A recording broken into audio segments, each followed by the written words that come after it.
लेते हैं पिछले क्लास में हमने क्या देखा था क्या नहीं देखा था उसको हम थोड़ा समझते हैं यहाँ पे। सो हमने कुछ टर्म्स देखे थे, कुछ चीजें हमने समझी थी। तो आप मुझे बताइए कि जब हम बात करते हैं पोल्ट्री फार्मिंग के बारे में, तो उसमें दो कैटेगरी के आप उसमें बर्ड्स रखते हैं, लाइक दो कैटेगरी के वहां पे बर्ड्स होते हैं। हैंड रेस करके मुझे बताइए वो दो कैटेगरी मेरे बर्ड्स की क्या होती है। चलो मैं एक हिंट देता हूँ आपको। एक तो आपका, हाँ जी रवि बताइए।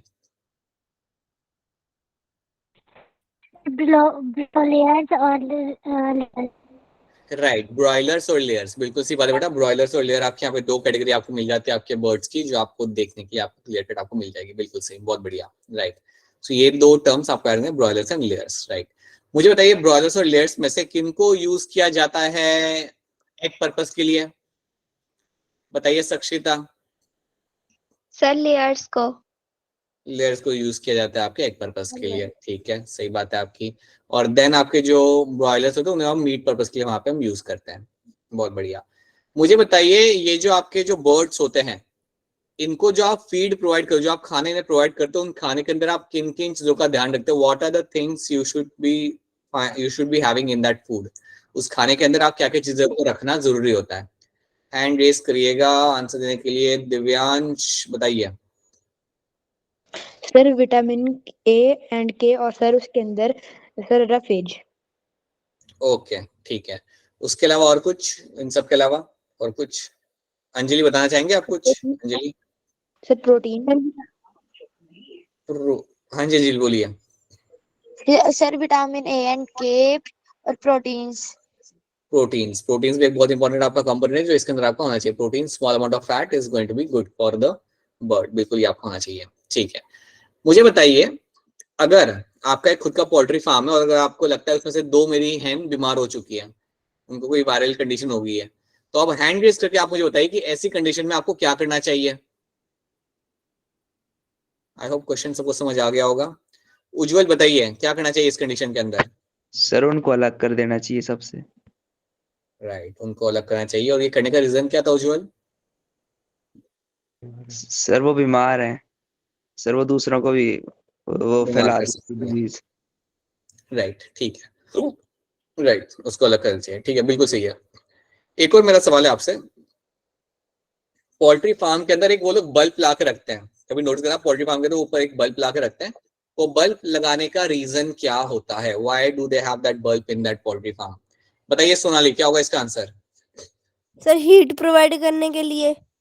बिल्कुल सही, ताकि मेरे बर्ड्स को वहां पे हीट प्रोवाइड की जा सके, इसलिए आप वहां पे बल्ब ला के रखते हो। बिल्कुल सही बात है, राइट आंसर। ठीक है, देन पोल्ट्री फार्म अगर मैं अपना बना रहा हूं तो क्या मुझे वेटनरी डॉक्टर की जरूरत पड़ेगी या मुझे हेल्थ केयर की जरूरत पड़ेगी? अगर पड़ेगी तो किस मायने में या किस तरीके से मुझे हेल्थ केयर की हमेशा जरूरत वहां पे पड़ सकती है?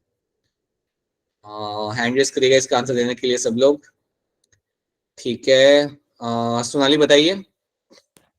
सर जरूरत पड़ेगी सर, क्योंकि अगर बर्ड्स बीमार वगैरह हो जाए तो उनके लिए सर सर इसलिए उनको सर मेडिकल हेल्प देने के लिए। ओके ठीक है, इसके अलावा और कुछ कोई ऐड करना चाहेगा? दिव्यांश आप कुछ ऐड करना चाहेंगे इसके अंदर? और क्या रीजन हो सकता है हेल्थ केयर का, यहाँ पे कैसे इन्वॉल्वमेंट हो सकता है? सर ताकि अगर सर उनकी हेल्थ अच्छी रहे तो सर उनका प्रोडक्शन भी ज्यादा होगा। ठीक है, ये बात आपकी सही है यहाँ पे, ठीक है। और कुछ मैं वेट कर रहा हूँ एक और आंसर आने का। सक्षिता और कुछ इसमें ऐड करेंगे आप? सर प्रॉपर हेल्थ मैनेजमेंट के लिए हमें वेटनरी डॉक्टर की जरूरत पड़ेगी। ये तो बात सही है आपकी। उज्ज्वल और कुछ ऐड करेंगे आप इसके अंदर? सर एग एग प्रोडक्शन बढ़ाने के लिए सर, और ठीक है, हेल्थ के लिए। हेल्थ के लिए, ठीक है। याद रखिएगा आप लोग, एक कलेक्टिवली एक और चीज याद रखना, आपको बर्ड्स की वैक्सीनेशन करानी पड़ती है। ये बात हमने बात किया था, आपको इन बर्ड्स की वैक्सीनेशन करानी पड़ती है और इनकी वैक्सीनेशन आपको करानी पड़ेगी। तो अगर आपको इनकी वैक्सीनेशन अगर आपको करानी पड़ रही है then you need a veterinarian. So yes, health care department की यहाँ पे आपको जरूरत होती है, बिकॉज वैक्सीनेशन कराने के लिए जैसे हमारे अंदर होता है वैसे बर्ड्स में भी होता है, तो उस तरीके से उनको भी उनका लाइक डोज उनका मिलना चाहिए। So that is also one thing should be clear to all of you, right?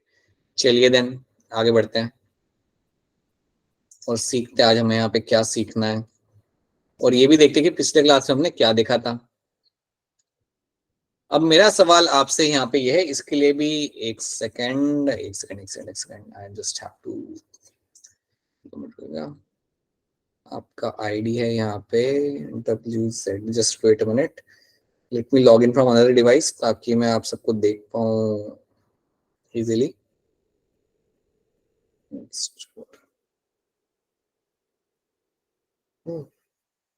Very good.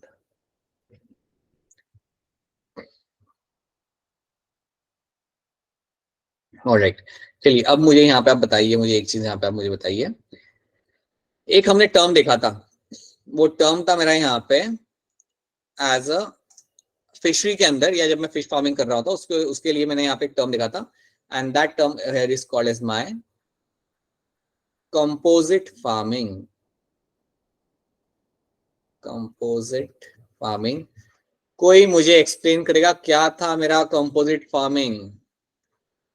Hand raise कर, अरे गलत तो गलत हो गया, हैंड रेस करो, ट्राई करो आंसर करने का। हाँ जी, हाँ जी, कौन बताएगा इससे? सक्षिता बताइए।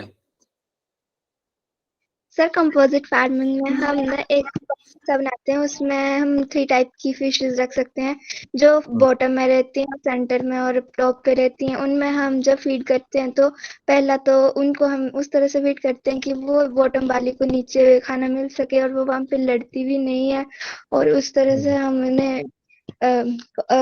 हम उनकी फार्मिंग भी कर सकते हैं।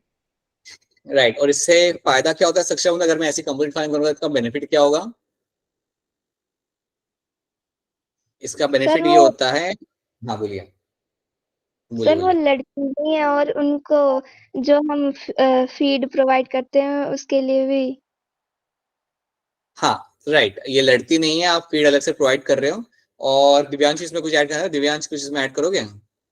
सर इससे फायदा होता है कि सर हमारा जो मिल्क प्रोडक्शन होता है वो सर वो साल भर चलता रहता है। जैसे सर हमने टॉप वाली फिश निकाल दी तो सर फिर मिडिल वाली और लोअर फिश ग्रो करती रहेगी। राइट, तो फिशेस मुझे यहाँ पे मिलती है throughout the year. So fish मुझे मिलेंगे यहाँ पे as a throughout the year, साल भर मुझे मेरा फिश का प्रोडक्शन मुझे मिलने यहाँ पे मिलता रहेगा। सो that is the advantage of my composite farming. ठीक है, अब मुझे बताइए, जब हम बात करते हैं हमारे एक्वा कल्चर की, जिसमें आपका सब मैं यहाँ पे टर्म लिखता हूँ जिसे हम बोलते हैं as a aquaculture. So aquaculture के अंदर आपका यहाँ पे फिशेस का कल्चर तो आता ही है, फिशेस का कल्चर तो इसके अंदर आएगा ही आएगा। उसके अलावा और क्या क्या चीजें हम ग्रो कर सकते हैं, वैसे ही अनम्यूट करके आप लोग बता दो और क्या क्या चीजें हम ग्रो कर सकते हैं इसके अंदर? क्रैब, लॉबस्टर, प्रॉन्स और sir sir crab, lobsters and sir sea urchin. Prawns और सर मोल्यूकस। लॉबस्टर, ठीक है। सी देन अर्चिन। सी अर्चिन भी ग्रो करते हैं, लेकिन सी अर्चिन तो बड़ा बहुत कम लोग खाते हैं ना, ग्रो कर तो कर सकते हो आप सी अर्चिन। ठीक है, सर प्रॉन्स, प्रॉन्स आपके यहाँ पे आ जाएंगे। ठीक है, सर राइट। मोल्स्क, मोलस्का में एक स्पेसिफिक नाम हम बोलेंगे यहाँ पे, and that is my pearl oyster. ऐसा इसको आप ग्रो कर सकते हो। ये बेसिकली खाने के लिए नहीं होता, ये बेसिकली आप पर्ल के लिए होता है, बाकी सब आपके आप होगा खाने के लिए। इवन सी ग्रास भी आप ग्रो कर सकते हो, उसका भी अब आजकल कमर्शियल इंपॉर्टेंस काफी ज्यादा होने लगा है, उसको भी आप ग्रो कर सकते हो, उसको भी आप यूज कर सकते हो। ठीक है, एक लास्ट क्वेश्चन मेरा आगे बढ़ने से पहले, मेरा सवाल आपसे यहाँ पे ये है कि जब हम बात करते हैं पोल्ट्री फार्मिंग के बारे में, मुझे आप एक नाम बताइए जो इंडिया की हैन होती है उसका नाम बताइए, और एक नाम बताइए जो आप बाहर की हैन होती है उसका नाम बताइए। हैंड रेज करना पड़ेगा, हैंड रेज करना पड़ेगा बताने के लिए। सो कौन कर रहा है यहाँ पे हैंड रेज? बताइए, सक्षिता बताइए। सर इंडियन एजल और फॉरेन का है leghorn. Right, so Aseel and leghorn, right. So ये दो आपके ब्रीड्स के बारे में हमने यहाँ पे बात कर ली, बिल्कुल सही। ऑलराइट, चलिए फिर आगे बढ़ते हैं। तो ये सब हम देख चुके हैं। यहाँ पे मराइन फिश के बारे में मैंने आपसे बात किया था कि फिशिंग नेट डालते हैं वहां पे वो लोग और बहुत सारी फिश पकड़ते हैं। किसको याद है मैंने यहाँ पे एक टर्म यूज किया था जो ये बोट्स यूज करते हैं, जिसके वजह से बहुत ज्यादा फिश भी आती है, उसके साथ साथ वो भी कंटेंट आता है जो आना नहीं चाहिए था। सो किसको याद है वो टर्म क्या था? Sir trollers. क्या बात है, ट्रॉलर्स। बहुत बढ़िया, ट्रॉलर्स टर्म याद है आपको, very good. So that is something जिससे आपको ओवर फिशिंग हो रहा है आजकल के जमाने में, and that is actually harmful for the fishes. तो यस, ये चीज आपने यहाँ पे देखी थी, right. Then yield are against, यहाँ पे आपका काफी ज्यादा हम लोग फिशिंग कर रहे हैं ताकि आपको ज्यादा मिल सके, आपका बाय कैच मतलब फिशेस आपको ज्यादा मिल पा रही है आपको यहाँ पे। अलग अलग टेक्निक आप यहाँ पे यूज कर रहे हो, राइट। ये कुछ आपके फिश का नाम है जो आपका मराइन फिश है, भेटकी, pearl spot, mullet, then prawns marine होते हैं कई सारे जिनको हम कैच करते हैं, मजल्स आपके होते हैं, इनको हम यूज करते हैं, ऑयस्टर आपका हो गया, एंड इवन द सीवीड मतलब सी ग्रास, सीवीड का मतलब आपको यहाँ पे होता है सी ग्रास, ठीक है। तो ये सारा आपको यहाँ पे फिशिंग करा जाता है। और ये हमने यहाँ पे बात किया था फिर हमारा यहाँ पे अबाउट द कॉम्पोजिट फार्मिंग। आप देख सकते हैं ये फिशेज जो थोड़ी अजीब लग रही है बट ये हमारा कॉम्पोजिट फार्मिंग का यहाँ पे हमारा फार्म है, राइट। हम बात करते हैं हमारे पे inland fishes, fresh water fishes को हम कैप्चर कर सकते हैं पॉन्ड के थ्रू, रिजर्वायर के थ्रू और रिवर्स के थ्रू, राइट। अच्छा ये बताओ, अगर मैं अपने पॉन्ड में जाके फिश कैच करके ला के उसे बेच रहा हूँ, और अगर मैं अपने घर पे एक बढ़िया सा लाइक स्विमिंग पूल जैसा पॉन्ड बना के उसमें फिशेस ग्रो कर रहा हूँ, उन्हें खिला रहा हूँ, प्रोटेक्शन दे रहा हूँ, तो ज्यादा सस्ता कौन सा है, ये तरीका या वो पॉन्ड बनाने वाला तरीका खुद का? सर सर सर कौन पॉन्ड। सा वाला? पॉन्ड वाला तरीका? हाँ बता दो, बिल्कुल पॉन्ड वाला तरीका मेरा ज्यादा सस्ता है यहाँ पे। लेकिन फायदा ज्यादा किसमें होता है, इसमें होता है या अगर मैं खुद का स्विमिंग पूल वाला अगर पॉन्ड बनाता हूँ एकदम हाई फाई, किसमें फायदा होगा? सर जो आप खुद बना रहे हो। सर जो आपका खुद का होगा घर पे। हाँ जी, उसमें ज्यादा होगा, बिकॉज उसके अंदर क्या हो रहा है कि मेरे फिशेस को मैं नरिशमेंट अच्छा प्रोवाइड कर रहा हूँ तो उनका साइज भी अच्छा बनेगा वहां पे, और क्योंकि मैं उन्हें प्रोटेक्शन प्रोवाइड कर रहा हूँ तो कोई ऐसी दिक्कत नहीं आएगी कि मेरी फिश की डेथ हो जाएगी। सो यस, वो मेरे लिए ज्यादा फायदेमंद मुझे वहां पे मिलेगा देखने के लिए, राइट। तो ये हमने देखा था एस्चुरीज, लगून्स के अंदर आप फिशिंग कर ले हो, तो जहाँ पे आपका मिक्स हो रहा होता है ना बेटा पानी, river water and marine water, वहां पे आपको एस्चुरीज मिल जाती है, okay. Then we have a lagoon as well, जहाँ पे आपका ओशन का पानी, शैलो बॉडीज ऑफ वाटर है separate from the ocean by a सिर्फ बैरियर आइलैंड। तो ये वो जगह होती है जहाँ पे आपका एक शैलो एरिया बनता है पानी का, लाइक ओशन वाटर के अंदर शैलो एरिया जो आपको बनता है बैरियर लैंड के जैसे, उसे हम कहते हैं यहाँ पे एज अ लगून। तो यहाँ पे भी आपको बहुत ज्यादा फिशेज आपको मिलती है देखने के लिए।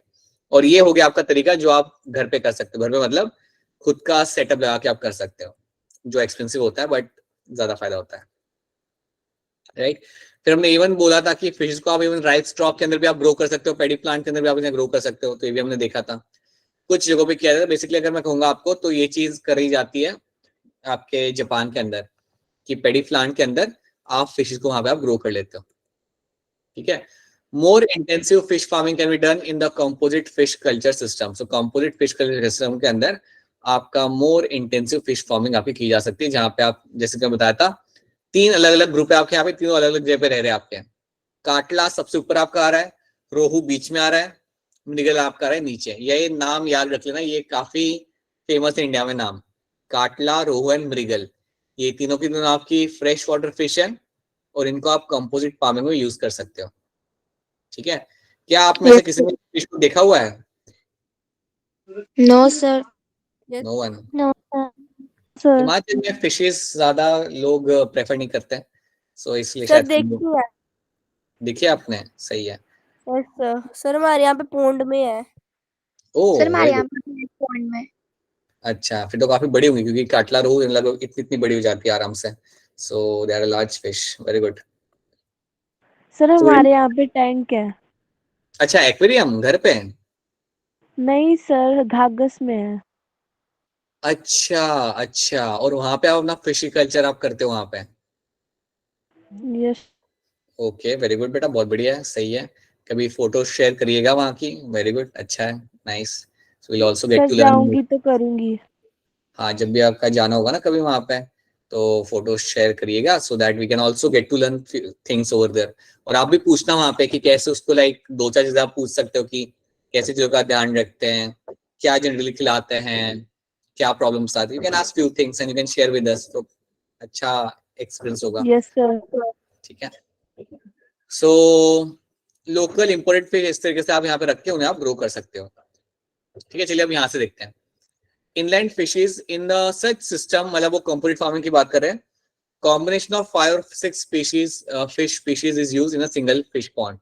वो लोग कंपोजिट फार्मिंग की बात करें कि आप यहाँ पे मल्टीपल स्पीशीज आप रख सकते हो। हमने तो सिर्फ 3 रखी थी, यहाँ पे इन्होंने 5 से 6 रखी है इन अ सिंगल पॉन्ड, एंड वो रख के आपको यहाँ पे बहुत ज्यादा आपको फायदा होता है।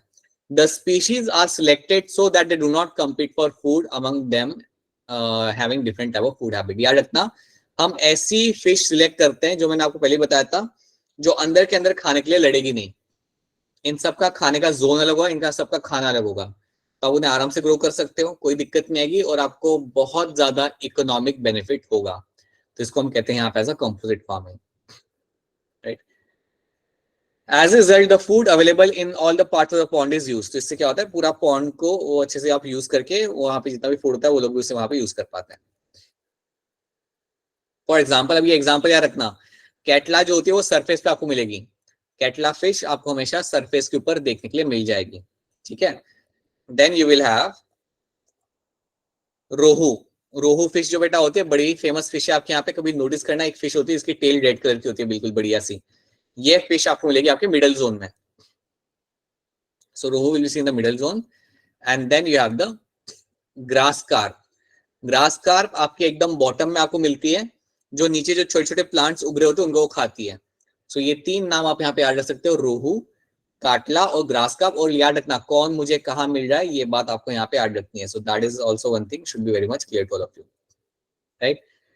मृगल and common carp are also my bottom पे रहते हैं। मृगल कॉमन कार्प जो मेरे यहाँ पे होते हैं वो मेरे यहाँ पे नीचे रहते हैं, ये भी आपके नीचे मिलेंगे आपको यहाँ पे, जो आप यहाँ पे देख सकते हो। तो ऐसे करके so together these species can be used all in the food, can use all the food in the pond without competing with each other। तो ये एक दूसरे के साथ लड़ेंगी नहीं, पॉन्ड में रहेंगी एकदम आराम से, और आपके यहाँ पे ग्रोथ आपके यहाँ पे आपको फिशेस का आपके यहाँ पे अच्छा देखने के लिए आपके यहाँ पे मिल जाएगा। तो ये चीज आपको यहाँ पे याद रखनी है। This increase the fish shield from the pond. इसके वजह से आपका फिश शील्ड आपका ओवरऑल आपके यहाँ पे पॉन्ड के अंदर आपके यहाँ पे इंक्रीज हो जाएगा। Now one problem with such composite fish culture is that many of these fish breed only during monsoon। हाँ, ये दिक्कत कई बार आती है कि अगर आपके पास कंपोजिट फार्मिंग हुआ तो होता क्या है, देखो याद रखना, मेजॉरिटी ऑफ द फिशेस, चाहे वो ओशन में हो चाहे वो रिवर में हो, वो मॉनसून के टाइम पे ब्रीडिंग करेंगे। मतलब मॉनसून के टाइम पे वो लोग बेबी लेकर एग ले करते हैं, एग ले करते हैं, उनमें से बेबीज निकलते हैं। तो इसमें दिक्कत क्या आ सकती है, चलिए देखते हैं। Even if the fish seed is collected from the wild, it can be mixed with that of the other species as well, eggs or young ones of the fish. So major problem in the fish farming is a lack of availability of a good quality seed। वो लोग ये कह रहे हैं यहाँ पे कि होता क्या है ना कि आपका फिश का ब्रीडिंग होता है मॉनसून में, राइट। तो मॉनसून में अगर आप फिश के बेबीज को अगर आप पकड़ के लाते हो, अगर आप पानी से अगर आप उन्हें पकड़ के लाते हो, तो यहाँ पे क्या लिखा हुआ है, if the fish seed is collected from the wild it can be mixed with that of the other species as well. तो उसमें होगा कि अगर आप उन्हें पकड़ के लाओगे बाहर से तो कई बार वो मिक्स हो सकती है। मतलब आप पकड़ने गए थे रोहू के बच्चे, राइट, रोहू के साथ साथ आपने कुछ ऐसे फिश भी पकड़ ले, उनके भी बेबीज आपने पकड़ लिए जो आपके काम के नहीं है, तो ऐसा भी कई बार हो सकता है। So the major problem is in the fish farming is a lack of availability of the good quality seed. Seed मतलब बेबीज, सीड मतलब बेबी फिश। तो इसके नंबर आपका ज्यादा आपको नहीं है, you don't have good quality के सीड आपको देखने के लिए आपको नहीं मिलते हैं। तो ये एक कंसर्न है अभी भी। तो आज भी मतलब ऐसा नहीं है कि कुछ फार्म्स है जिनके पास ऑलरेडी बेबीज होते हैं फिश के, कम फार्म्स है जिनसे आप ले सकते हो। आपको अगर बाहर से लाना पड़ेगा तो बेबीज मिक्स हो जाएंगे, तो that's not a good thing. तो ये एक दिक्कत आपको यहाँ पे आती है। बट इसके अलावा बाकी देखा जाए तो fish farming is a very economically beneficial business, right? To overcome this problem, ways have now been worked out to breed the fish, this fish in pond using the hormone stimulation। तो अब करा क्या जाता है कि hormones देके fish को उन्हें ब्रीड कराया जाता है। ये चीज अब चालू की गई है, काफी सक्सेसफुल है। तो इससे क्या होता है कि आपको बेबीज आपके पॉन्ड में ही आपको मिल जाता है, आपको बाहर जाने की जरूरत नहीं है बेबीज को पकड़ने के लिए, आपके पॉन्ड के अंदर ही आप बेबीज को ग्रो करके उन्हें आप कल्चर कर सकते हो। तो ये बात भी याद रखना। This has ensured the supply of pure fish seed in the desired quantity. तो इससे आपको बहुत ज्यादा फिश के बेबीज आपको मिलेंगे डिजायर्ड क्वांटिटी के अंदर। तो ये बात आपको याद रखनी है अबाउट माय फिश फार्मिंग। तो यहाँ पे आपका फिश फार्मिंग की स्टोरी यहाँ पे खत्म होती है। याद रखना, ये चीज भूलना मत। आजकल क्या किया जा रहा है, we are giving the hormonal simulation, hormonal simulation दिया जा रहा है, और उसकी वजह से आप फिश को ब्रीड करा रहे हो, सो हॉर्मोन्स देके this is been used for the breeding of the fish, this been used for the breeding of fish. ठीक है, और इससे हमें काफी ज्यादा एडवांटेज होता है कि इसके एक तो अच्छी बात क्या होगी कि सारे बेबी फिश आपको अपने एरिया में मिल जाएंगे, आपके पॉन्ड में आपको मिल जाएंगे, एंड आप उनका नंबर कंट्रोल कर सकते हो। मुझे अगर 5 चाहिए तो मैं उतना ही फीमेल फिश को मैं हार्मोन दूंगा, so that can be done, so it is advantages over here. तो ये चीज आपको यहाँ पे ऐड रखनी है। Now after that, now we will start with new topic, और जो नया टॉपिक मेरा यहाँ पे होगा that will be topic of your B keeping.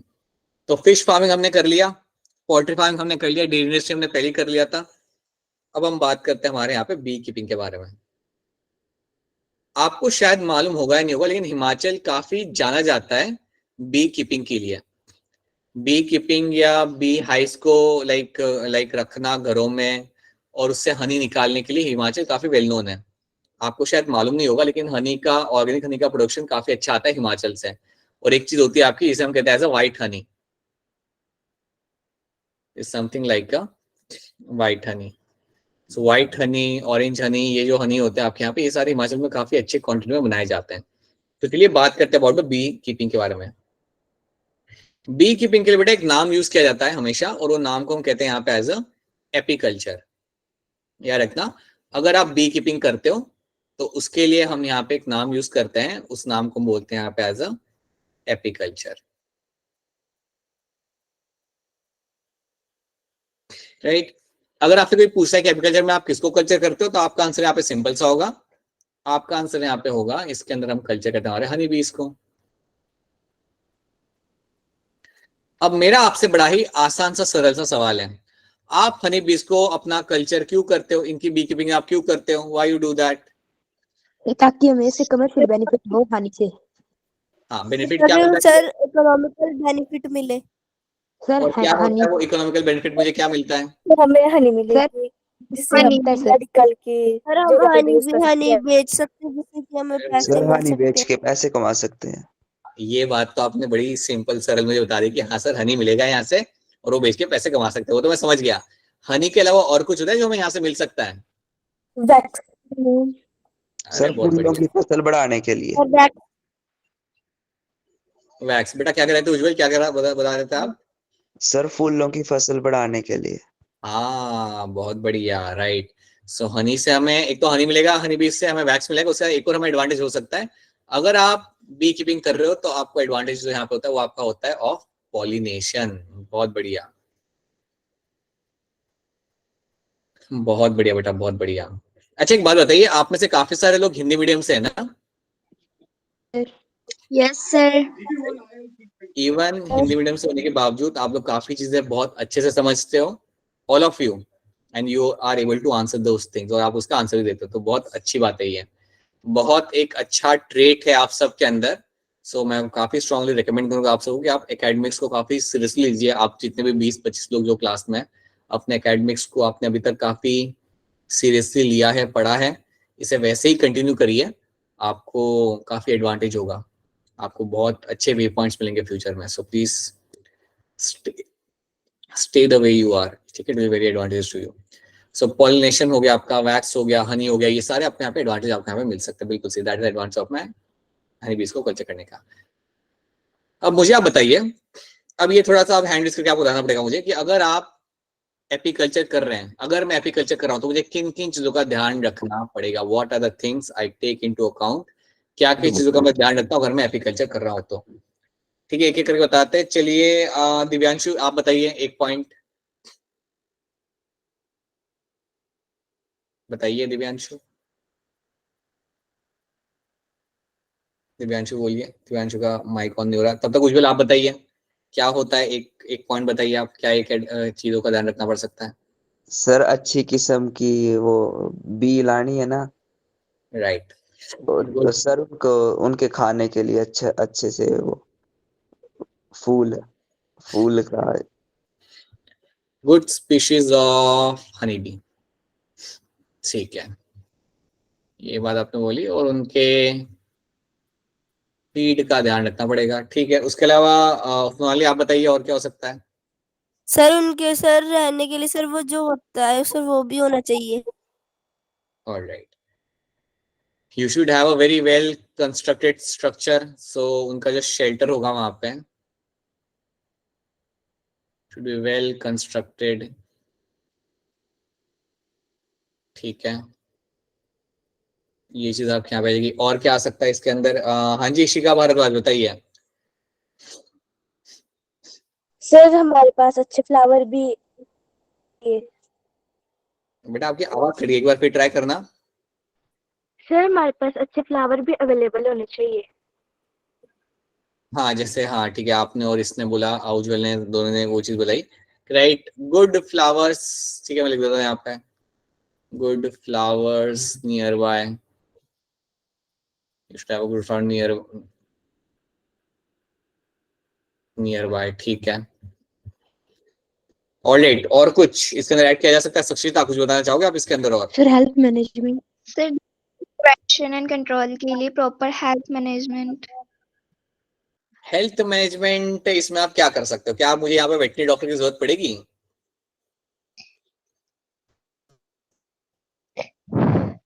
नहीं पड़ेगी, नहीं पड़ेगी। यहाँ पे आपको वेटनरियन की जरूरत आपको नहीं पड़ती। जनरली अगर बी बीमार होती है तो उसे आप नहीं बचा सकते, उसके लिए कोई ऐसे लाइक दवाइयां नहीं होती। हाँ, लेकिन आप एक चीज कर सकते हो, you have to protect their bee hive.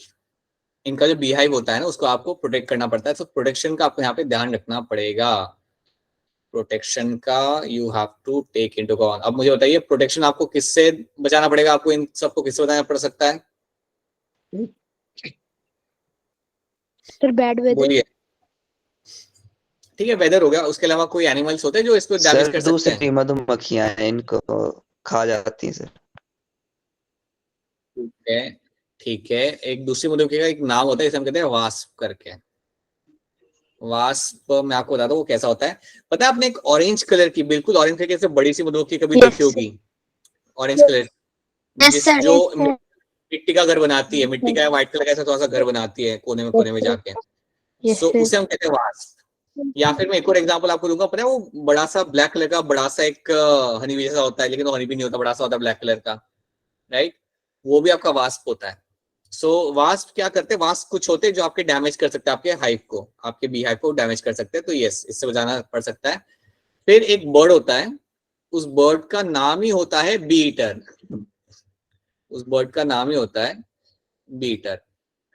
हर जगह मिलता है, इंडिया में भी आपको दिख जाता है मिलने के लिए। मैं आपको उसकी फोटो दिखाऊंगा किसी दिन, तो आपको पता चल जाएगा वो कैसा होता है। ग्रीन कलर का होता है वो, ग्रीन कलर का होता है। उसकी काफी लंबी सी बीक होती है। सो बी ईटर जैसे बर्ड से आपको बचाना आना चाहिए अपने बी हाइव को। राइट, देन हनी मीठा होता है, और मीठे चीज की तरफ कौन आता है? कौन सा इंसेक्ट आता है मीठे चीज की तरफ? Sir ants. आंट्स या एंड्स।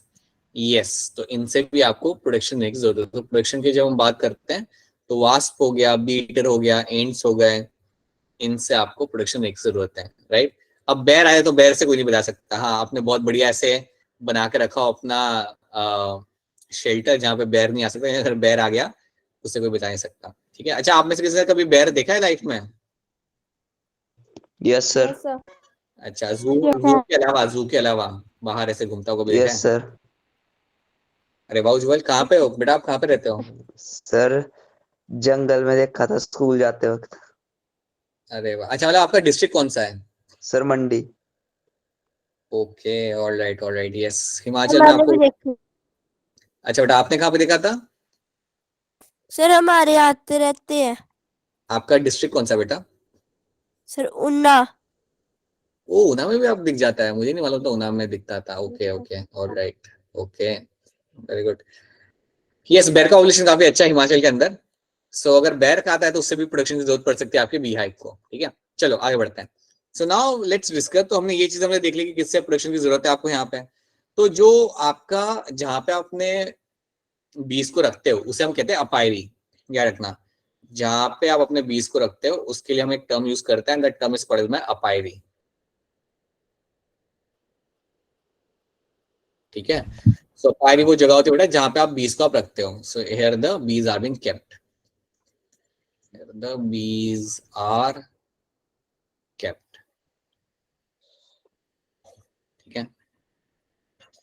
अब एक और चीज याद रखना कि जो इंडिया में जो कॉमनली आप बीज यूज करते हो ना, लाइक इंडिया की जो कॉमन हनी बी होती है उसे हम कहते हैं एपिस इंडिका, ये उसका साइंटिफिक नाम है। Apis indica is the scientific name of that bee. तो ये याद रखना कि Apis indica is the scientific name of that tree जो आपका इंडिया में आपको मिल जाती है, जिसको हम यूज कर सकते हैं आपके कल्चर के लिए, राइट। देन एक और आपकी बी होती है आपके यहाँ पे एपिस डोरसाटा। एपिस डोरसाटा लिख देता हूं मैं आपका यहाँ पे नाम, ये इनका सर साइंटिफिक नाम है। बेटा बताइए, बोलिए। सर जैसे कि हम बी हाइव्स को सर कैप्ट करते हैं, इनको सर वेटरनरी डॉक्टर की जरूरत क्यों नहीं पड़ती? क्योंकि देखो ऐसा है ना बेटा, एक तो वो इतना छोटा सा वो इंसेक्ट है, अगर मेरी इंसेक्ट को अगर कोई बीमारी होती है तो आप उसे ट्रीट नहीं कर सकते generally, right. You don't have a treatment for them, so they generally die, they will end up dying over there, right. उनको मतलब आप बचा नहीं सकते, उनको बीमारी हो तो, राइट। हाँ, आप सर ये चीज का ध्यान। सर अगर वो बीमारी एक से ज्यादा में फैल जाए तो? हाँ तो बेटा होता क्या है ना कि वो टाइम पे फिर आपके पूरे बीहाइव को डैमेज हो सकता है।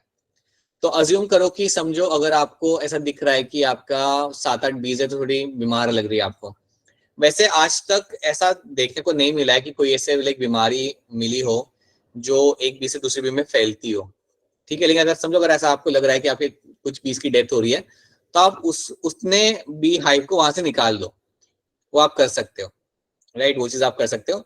ट्रीटमेंट नहीं करी जा सकती बेटा, आप ट्रीटमेंट नहीं कर सकते कि आप ट्रीटमेंट करा दिया आपने तो उसको लाइक इंप्रूवमेंट हो रहा है हेल्थ के अंदर, वो आप नहीं कर सकते हैं। हाँ, ये चीज आप कर सकते हो कि आप अपने आसपास के एनवायरमेंट में कुछ जगह स्प्रे कर सकते हो जिसकी वजह से आपके दूसरे इंसेक्ट वहां पे ना आए, ये चीज की जा सकती है। जो बी को डैमेज नहीं करेगा वो दूसरे इंसेक्ट को डैमेज कर सकता है, वैसा करा सकते हो, लेकिन ट्रीटमेंट नहीं होती इसके अंदर, ना ही कोई वैक्सीनेशन का सीन होता है, ना ही ट्रीटमेंट का सीन होता है। अगर बीज अगर मरने लगे तो उनको आप ज्यादा कुछ कर नहीं सकते हैं, you cannot do much thing over there, right. तो नहीं बेटा, वेटनरी केयर की यहाँ पे आपको जरूरत नहीं होती, इसमें आपको जरूरत नहीं पड़ती, ठीक है। तो वो खर्चा आपका यहाँ पे नहीं होता, सो याद रखना। सो एपिस इंडिका यहाँ पे हो गया, देन अगला टर्म आपका यहाँ पे हो गया आपका एपिस डोरसाटा। अब इंडिका याद रखना, ये तो आपकी इंडिया की ब्रीड है, मतलब इसे मिलूंगा मैं यहाँ पे नेटिव ब्रीड, ये आपकी इंडिया की खुद की ब्रीड है। एपिस डोरसाटा आपकी थोड़ी अफ्रीका की ब्रीड है, ये आपकी अफ्रीका की ब्रीड है। फिर एक और ब्रीड आपकी होती है जिसे हम कहते हैं एपिस मेलिफेरा। एपिस मेलिफेरा,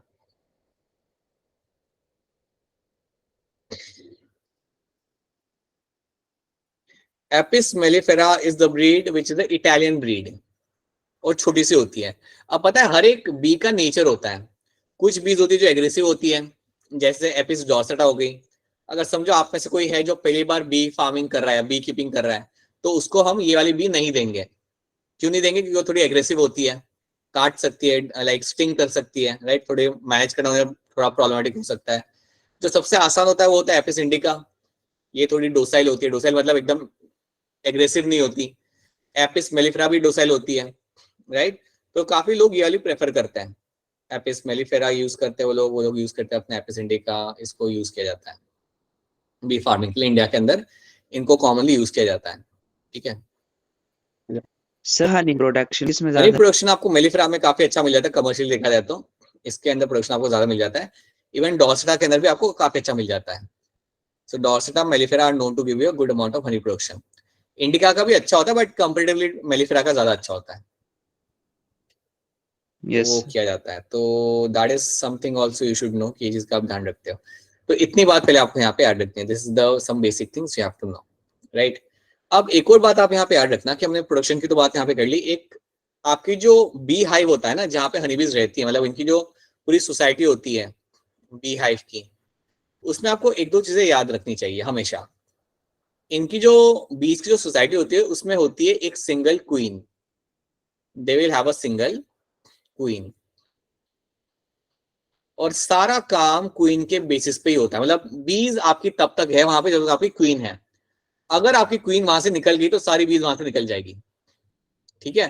तो आपको बड़ा ध्यान रखना पड़ेगा कि आपकी क्वीन हमेशा वहां पे रहे, जिंदा रहे और हमेशा वहां पे रहे। अगर क्वीन वहां पे है तो आपकी सारी बीज वहां पे आके अपना आके काम करेगी, राइट। देन तो ये हो गया आपके यहाँ पे बीज, ये आपके हो गई क्वीन। सर हाँ सर क्वीन मर जाए तो? जनरली होता क्या है बेटा कि अगर क्वीन मर जाती है ना तो उसके आगे कोई और रिप्लेस करता है उसे। समझो, अच्छा समझो ऐसा हो गया कि अगर आपकी बी हाइव है, सडनली क्वीन आपकी मर गई, तो आपकी पूरी जो बी की कॉलोनी वो डिसओरिएंटेड हो जाएगी आपके वहां पे।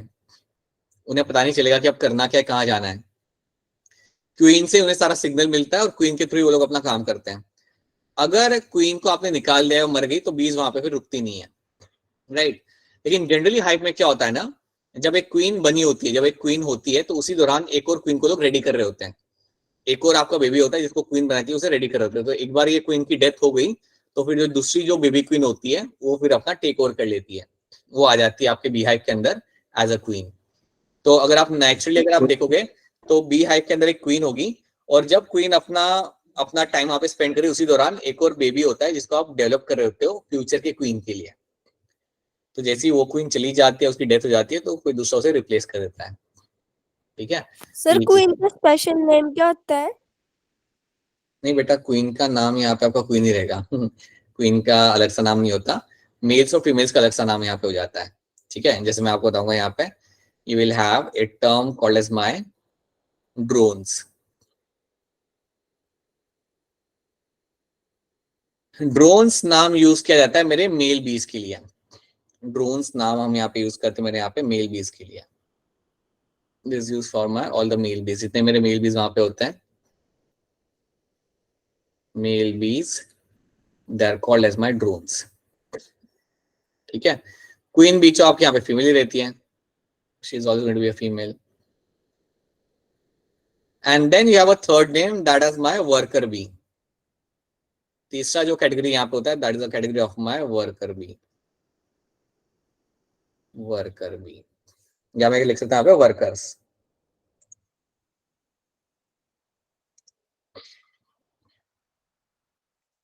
As a workers.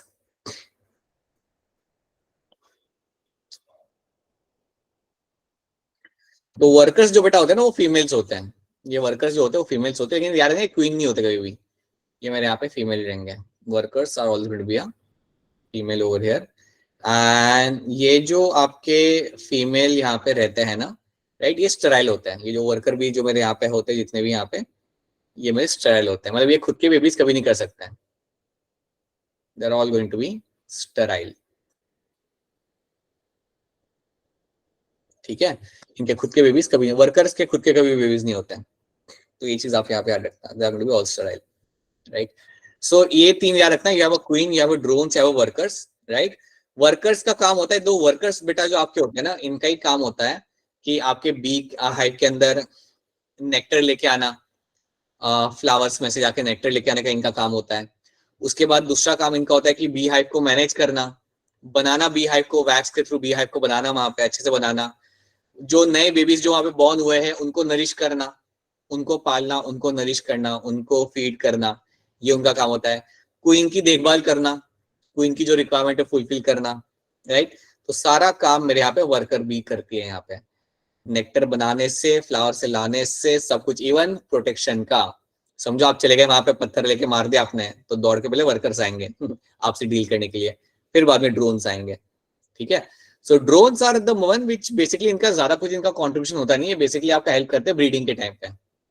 ये ब्रीडिंग के टाइम पे आपकी मदद करते हैं, they are the one which will be helping doing the role of the breeding. बाकी इनका कोई काम।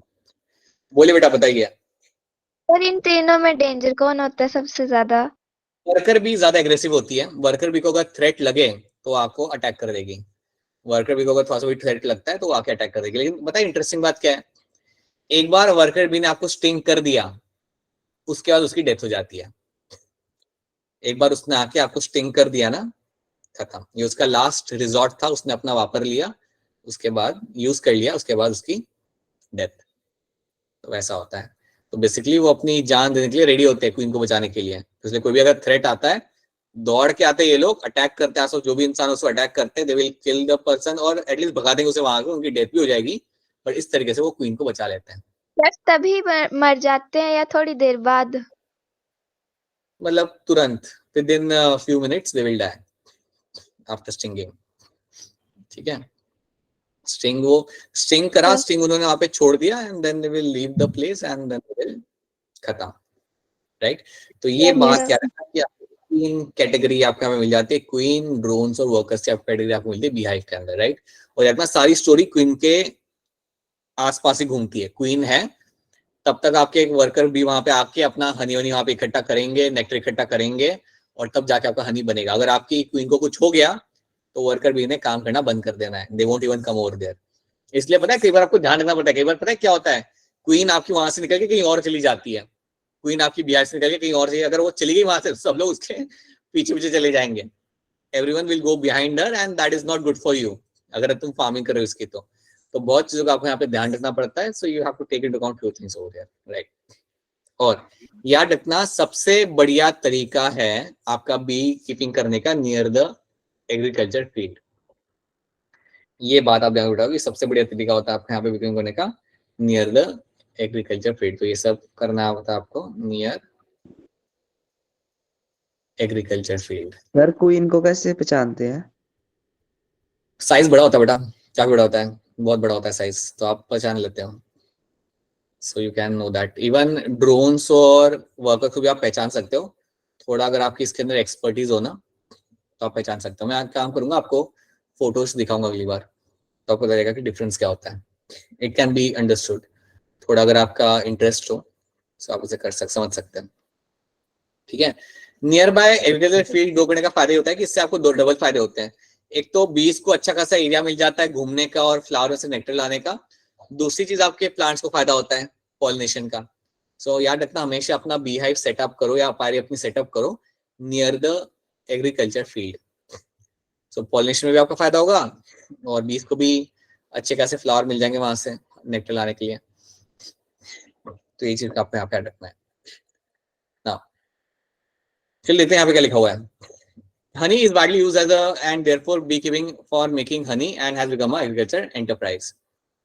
देख सकते हो आप यहाँ पे इस बर्तन में वो जो स्लैब निकाले उसमें देखो कैसे आपकी सारी हनी बीज वहां पे बैठी हुई है आपके यहाँ पे, जैसे स्लैब्स में आप रखते हो। ये है आपका यहाँ पे अपायरी, राइट। यहाँ पे लोग ग्रो करते हैं, अपना हनी कोम बनाते हैं एंड देन हनी भी यहाँ पे इकट्ठा करेंगे वो लोग। सो that is what you do. Since beekeeping needs low investment, इसमें ज्यादा पैसा नहीं लगता, ये सब करने के लिए आपको ज्यादा पैसा लगाने की जरूरत यहाँ पे नहीं होती। Farmers use it as a additional income generative activity, additional income के लिए आप इसे रख सकते हो। In addition to honey the beehive are the source of wax which is used as a various medicinal preparation. याद रखना beehive के अलावा आपको यहाँ पे वैक्स भी मिल रहा है जिसका मेडिसिनल फायदा होता ही है और उसके कई सारे कमर्शियल फायदे इसके आपके हो जाते हैं, तो डबल फायदा है आपको यहाँ पे।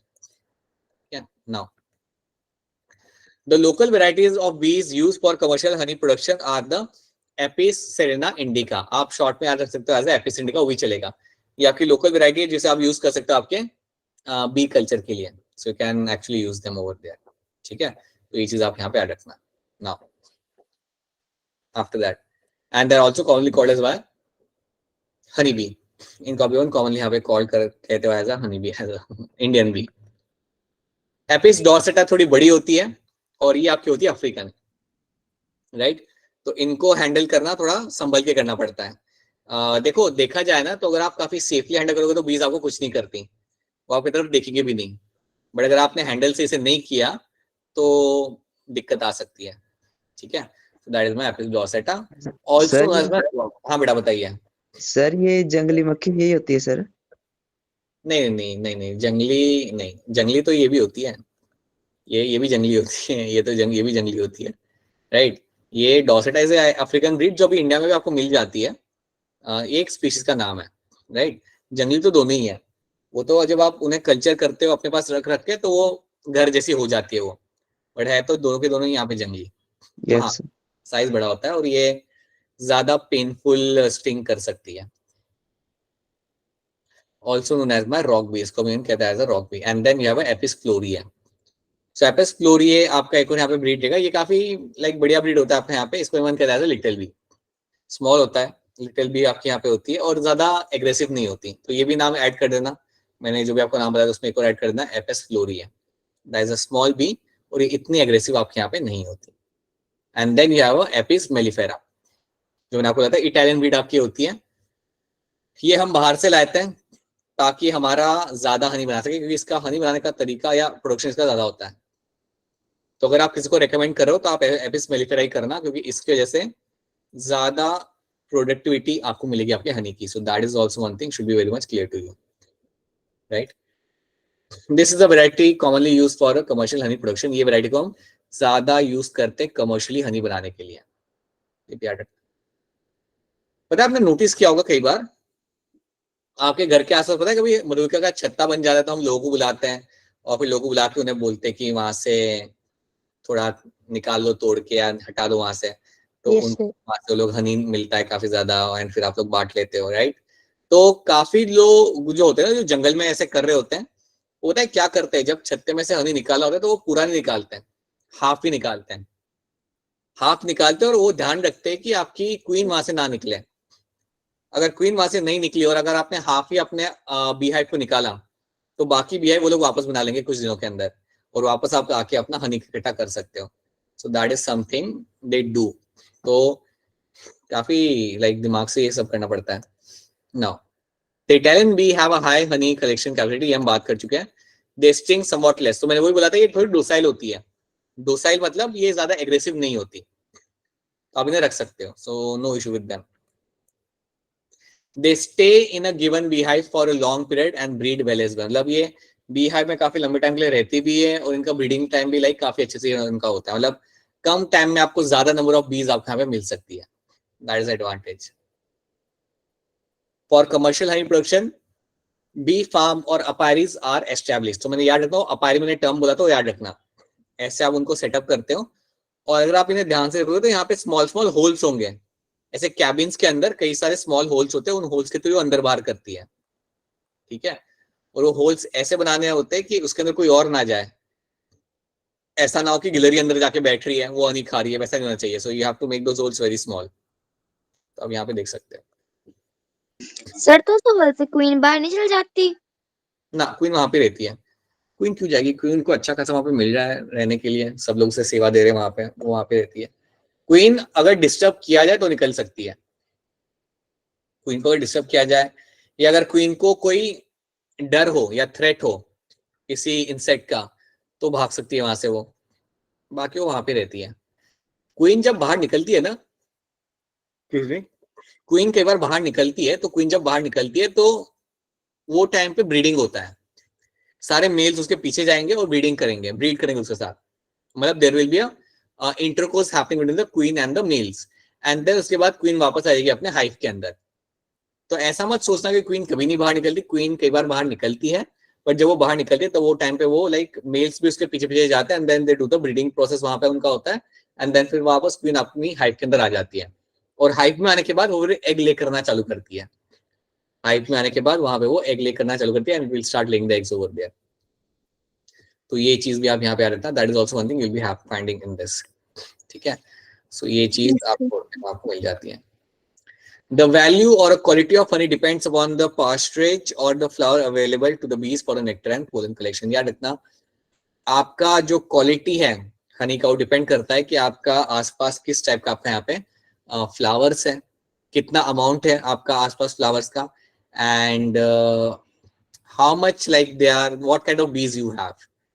तो अगर आप चाहते हो कि अच्छा प्रोडक्शन हो तो आप सिंपल सी बात है, आप एपिस मेलिफेरा ही आप यूज करोगे और आप ऐसी जगह पे आप उसका सेटअप करोगे जहाँ पे आसपास बहुत सारे फ्लावर्स हैं and you have a farm, तो आपको डबल बेनिफिट आपको यहाँ पे मिल सकता है।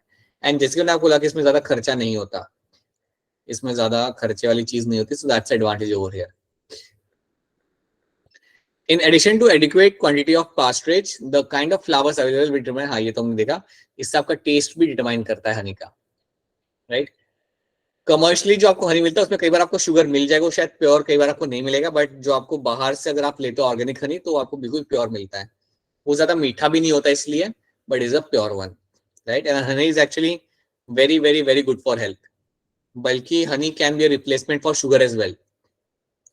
आपको ये बात मैंने कभी बताई नहीं है, लेकिन शुगर बेसिकली बॉडी के लिए काफी हार्मफुल होता है, राइट।